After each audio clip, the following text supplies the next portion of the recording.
I've heard. Truly bothersome business.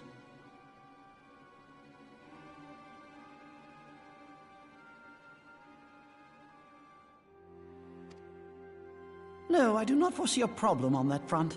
The main concern is Roban. There is no telling what the brute might do. Have the blades watch him in the flames day and night. You may leave the Sultana to me. I shall personally attend her grace.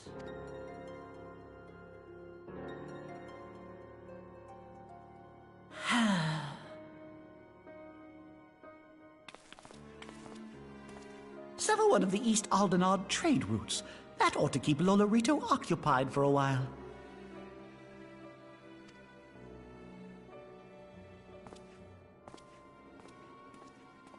Nanamo Ulnamo. For my sake, pray be a good little Sultana to the last.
Welcome back, my friend. I have already received word from To think that Flame Marshal Huayu was the Garlean agent. I know not what to say.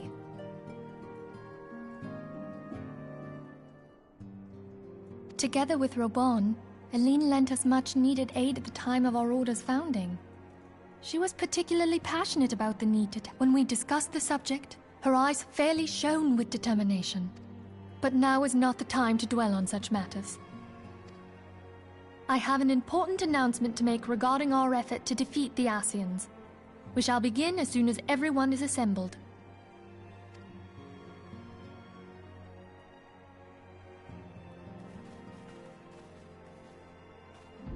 My thanks for coming, friends.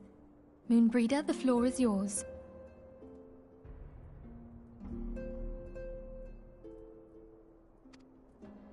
By now, I'm sure you're all familiar with White Auracite, the miraculous material that'll allow us to capture Ascian souls.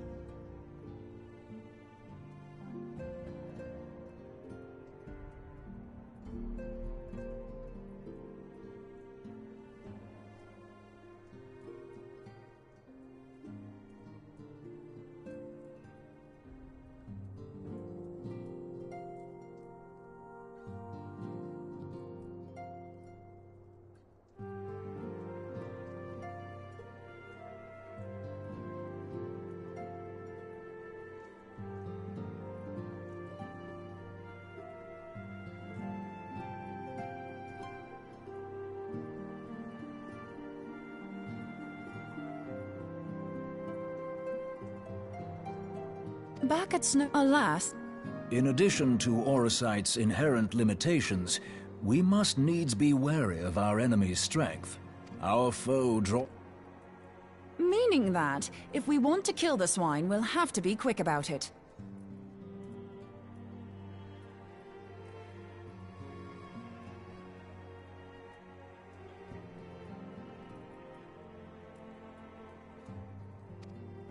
"'Tis our belief that an Ascian soul may be permanently undone, if smitten by a sufficiently concentrated burst of pure ether.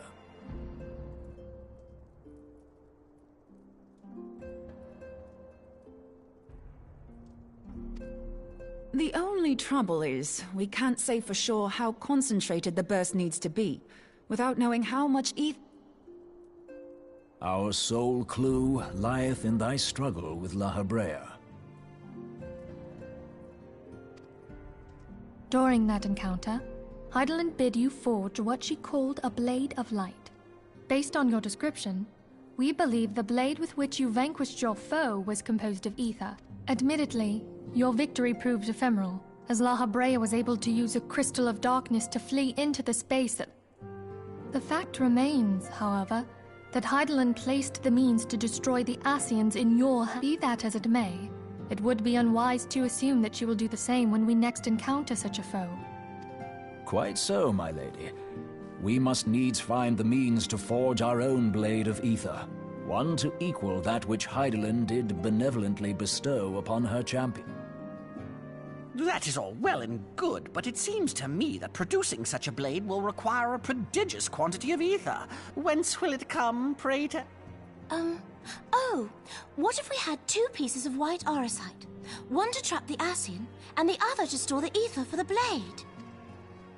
Oh, nice try. But it's as I said, the stone won't hold ether for any length of time.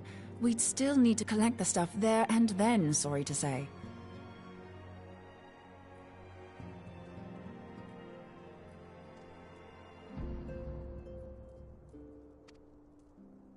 And therein lies the rub. Finding a way to create the blade whenever and wherever we choose. 'Twould seem more research is in order.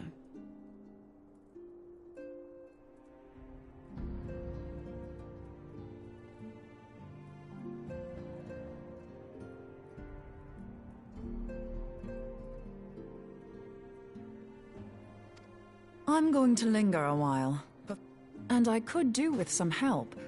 Urianger, why don't you lend me a hand? Mine Lady Minfilia hath given me sole charge of the premises. 'Twould be unseemly to leave them unattended.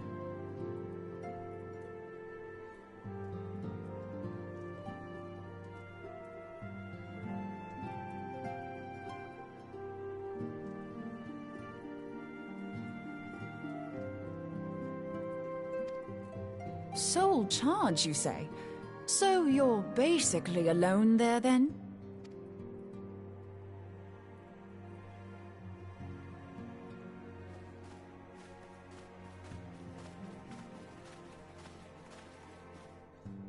While you were afield, word arrived from the Sharlayan motherland.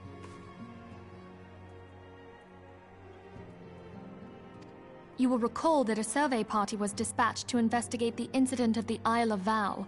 What they discovered was troubling, to say the least. According to the report, the isle has been erased from existence. 'Twas as if a hole had been torn in the very fabric of reality.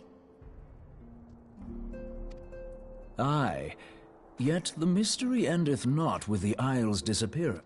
It hath come to light that a number of scholars in various other locales were reported missing at a similar juncture.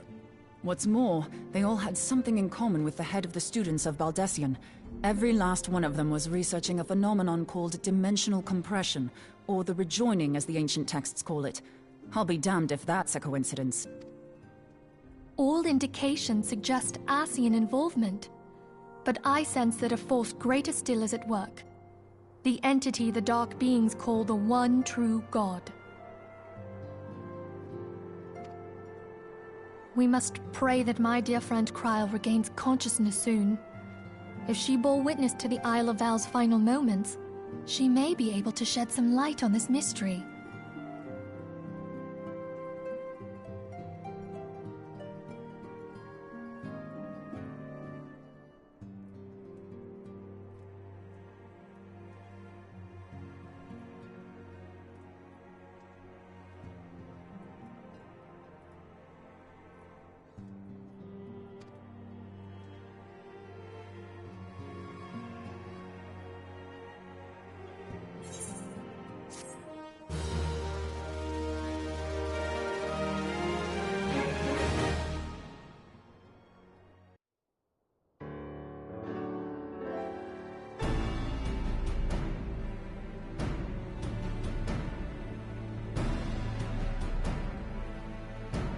Following the calamity, the forces of the 14th Imperial Legion entrenched themselves in strategic locations across Eorzea. So swiftly did they accomplish this. There is more. We have reason to believe that Huayu didn't deal exclusively with the 14th. She also answered to a higher authority in Garlemald.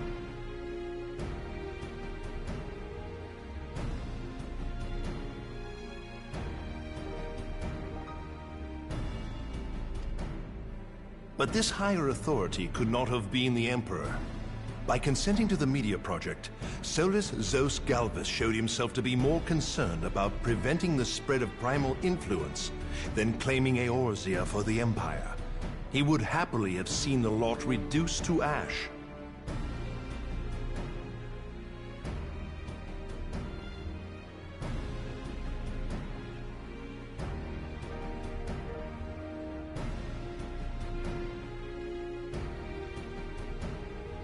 We believe a number of high-ranking figures within the royal household. Alas, these provisions did not prevent Dalamud from falling, and the ensuing chaos changed the face of the realm forever. Yet, to all intents and purposes, the Meteor Project had failed, and the Empire was left to rue its lack of a decisive means to eliminate the primals. Even before the accursed thing was dug up, it seemed to me the 14th had the might to overwhelm our weakened up. The Black Wolf was wary of making the denizens of Eorzea desperate, lest more primals emerge to bleed the land. The discovery... But there was one in Garlemald who believed that Van Belsar's actions were premature. One who stood higher in the Imperial Army's chain of command. He ordered the Legatus to halt his advance, only to find that the Black Wolf had slipped its leash, and that the 14th now acted alone. In a bid to bring Van Belsar to heel, he used the agent he had planted in Ul'dah prior to the calamity to undermine the Legion's efforts. A man who outranks Van Belsar, yet opposed the late Emperor's decision to annihilate Eorzea. This could only be the former High Legatus of the Garlean army, now known as Emperor Voris Zos Galvus. So he was Huayu's true master. But one of several in actual fact. We've learned that even as Huayu served the Empire's interests, she sold Imperial secrets to a certain faction in Eorzea. In so doing, she helped to maintain the status quo, thus prolonging the conflict. Considering who stands to profit from war, it isn't hard to imagine who her other masters were. Seven hells! You mean to say that she was a double agent? Triple, if you consider her services to Van Belsar and the new Emperor as separate. As neatly as these pieces seem to fit, one aspect... By whose will was the Marshal feeding intelligence to the heretics? And try as I might, I fail to see how aiding their cause would profit either her Imperial or monetarist masters. Could it be that another hand is at work here? If so, Huayu must be made to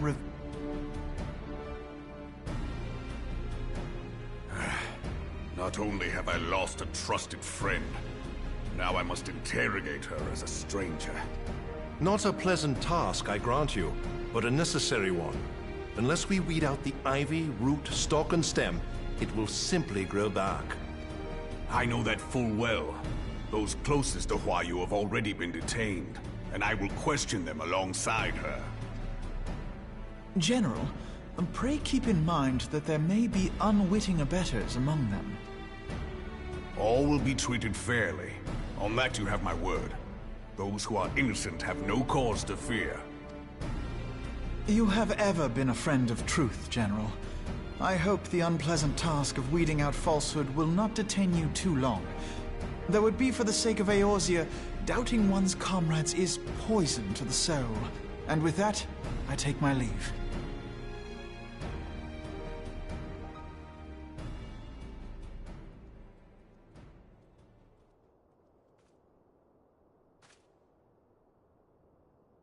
All these years, I've been made to dance to their tune. How could you, Huayu? How could you side with them?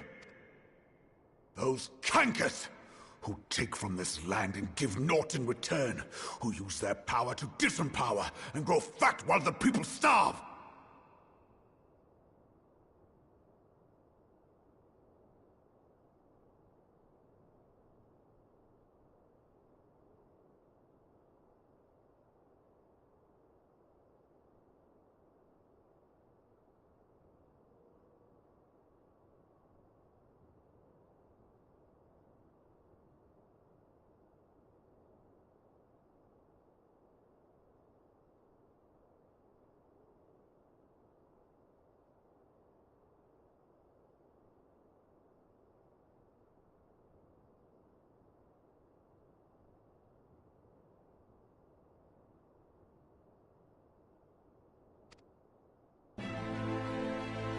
I know you can hear me, monitorous scum!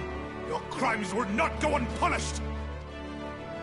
One day I will purge this land of your sickness! Before the eyes of the 12, I swear it!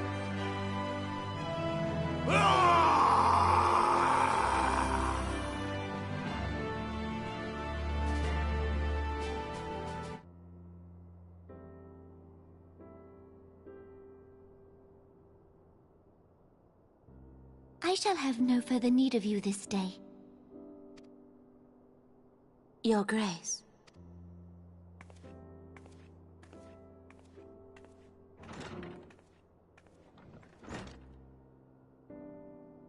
I fear that not even mine own chambers shall remain private for long. Has the situation grown so grim?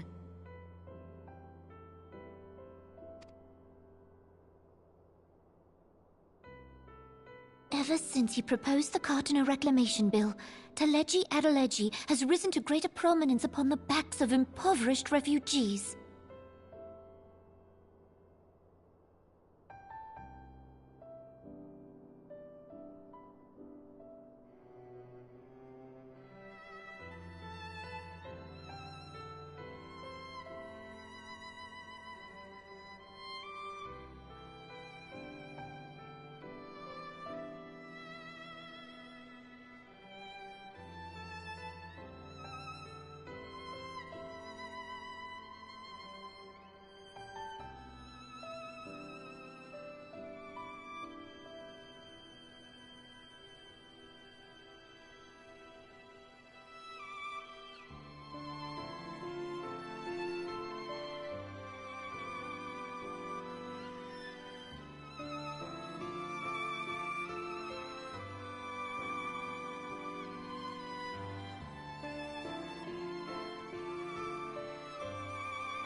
The Monitorists were ever united in their pursuit of profit, but the man's actions have torn a rift in their ranks.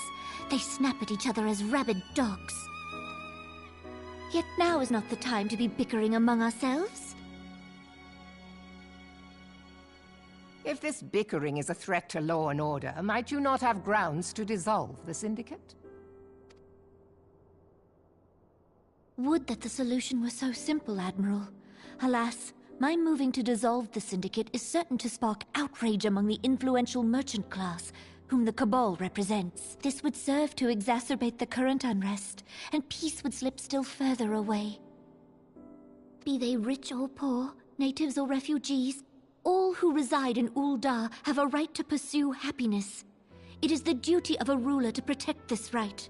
If I am to perform my duty, I must needs tread warily. It would not do to make enemies heedlessly.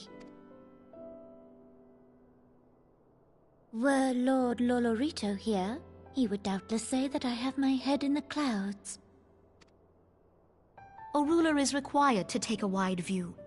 Try as we might to cater to all needs, some will inevitably be overlooked. As such, there shall ever be citizens who feel aggrieved. It cannot be helped, but as you have informed us, the monetarists take no view but their own. They hunger for power while the masses starve. In the absence of a common cause, it seems beyond any one individual to make Uldar whole. And the presence of a Garlean agent within the Immortal Flames only makes matters worse. Even accounting for Uldar's historic reliance upon mercenaries, such a grievous breach of security is unprecedented. I fear this business will provide the monetarists with a rod to beat Rauban. Eorzea can ill afford for the Immortal Flames to be dampened now. Ere long, the Garleans will turn their ravenous gaze toward our lands once more. If we are to resist their might, our nations must, yet for this to happen, our nations must be whole. Cannot be done to improve the... The true wealth of Uldar lies in the health, happiness, and hopes of her citizens. Alas, the citizens shall never know these things, so long as their lives are ruled by the ambitions of the few. The monetarists claim to represent the best interests of the people, but in sooth they desire only to manipulate them for their own selfish ends. For the government to serve the people, it must be formed of the people. For Uldar to move forward, it is not only the Syndicate that must be dissolved. Nay, you jest.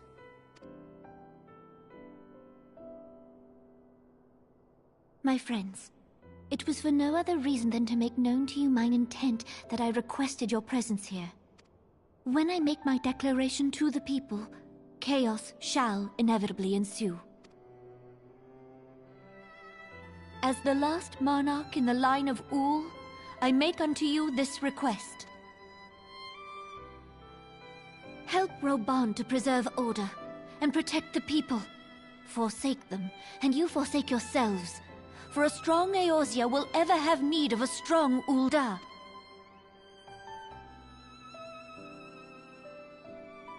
Your Grace, are you certain of this?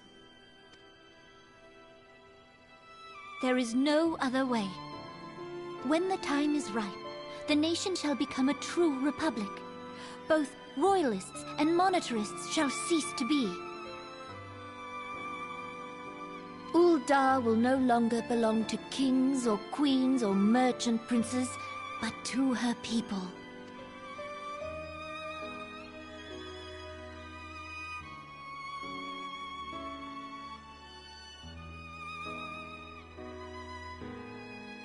Rauban, forgive me for casting aside all that you have toiled for in my name. Beyond this gesture, I am powerless to help my subjects.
We have a guest from Ishgard who wishes to speak with you. I believe the two of you have met.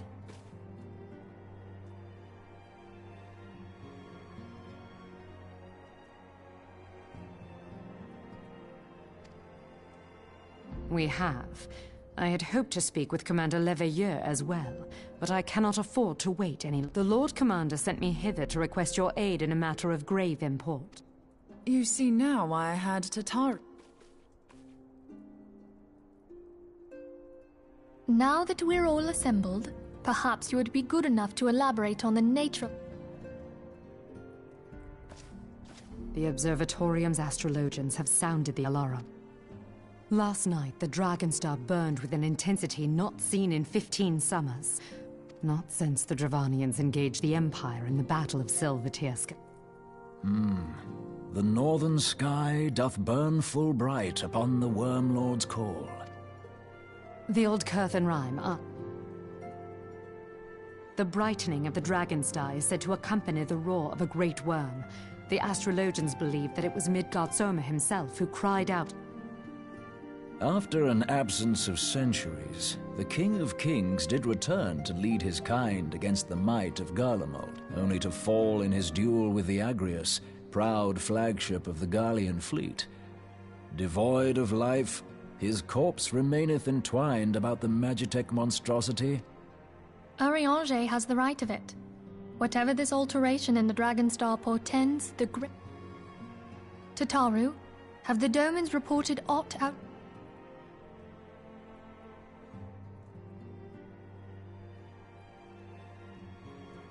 Correct me if I'm wrong, but if Midgardsormr had roared, wouldn't we have heard it here in Revan? Roar is but a figure of speech. Dravanians can communicate in ways beyond our ken. It is for this very reason that we are forced to look for signs in the heavens. We cannot say with any confidence that a great worm roared at all, much less that it was... Only by directly examining the Keeper of the Lake can we be certain. However, it will take too long. Therefore, Sir Emric would entrust... We knew you would not disappoint us. Now, if you would excuse me, I must return and assist the Lord To prepare for what? When a great worm roars, his brethren cannot choose but answer. We prepare for battle.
Who treadeth now upon my bones, and waketh me from slumber sweet?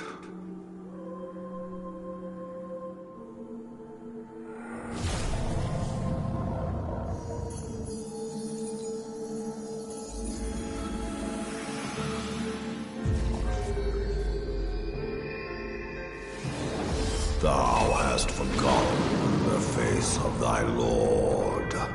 Remember, mortal, and fear me.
By her gifts hast thou earned a moment's reprieve.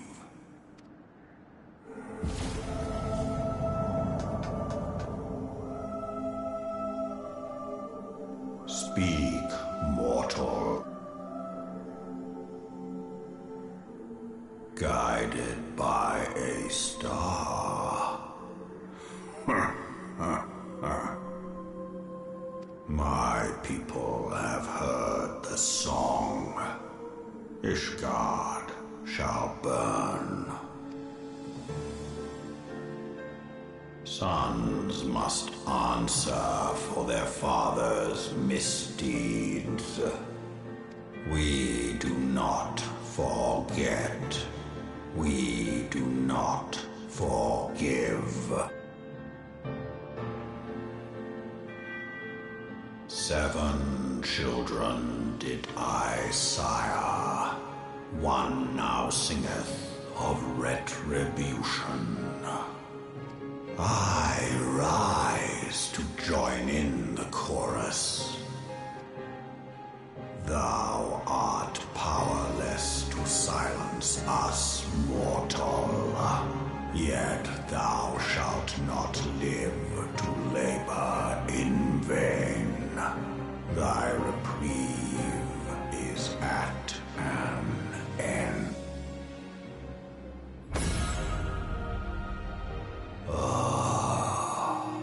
Trickery is thy shield. This frail, ignoble creature is not gifted, but chosen. Hearken to me, Hydaelyn. I remember, and I consent. Fear not, mortal. I shall not harm thee.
Mayhap thou thinkest me an oath breaker.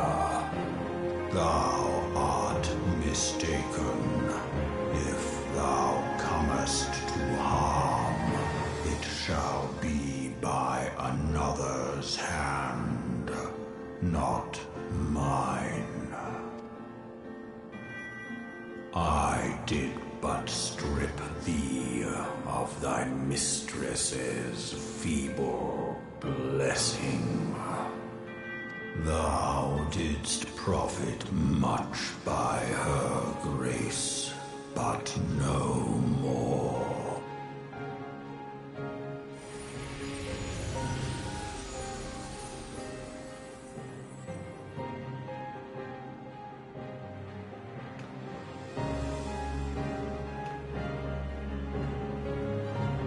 The covenant binds me to thee.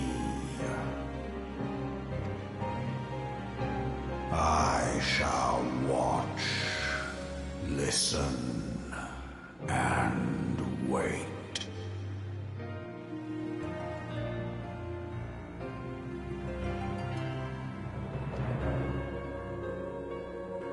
Fight and struggle, if it be thy will.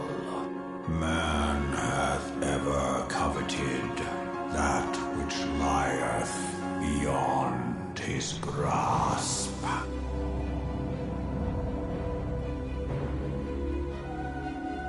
I drink of her body, and thence doth mine own find new life. When it hath grown whole, the loyal and penitent shall rejoice. The dragon song heraldeth our beginning and an end.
My friend, I can scarce believe it.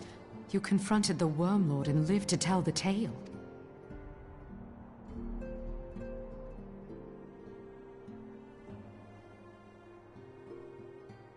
I give thanks to Helone for your preservation. It is our sole cause for gladness.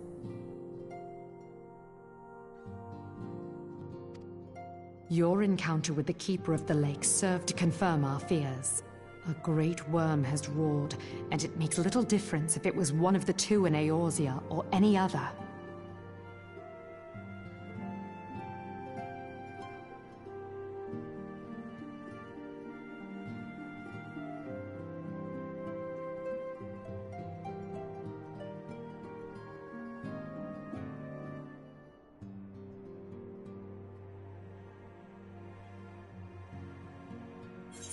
The Dravanians are coming. I am told that Ishgard has magical defenses against Dravanian attack, though I am not privy to their exact nature. Will they be enough to repel a massive... Ishgard has weathered countless assaults over centuries. This will be... And now that you have confirmed the threat, none can ignore the Lord Commander's calls. I dare not presume to speak for him, but I expect the Lord Commander would see I must away.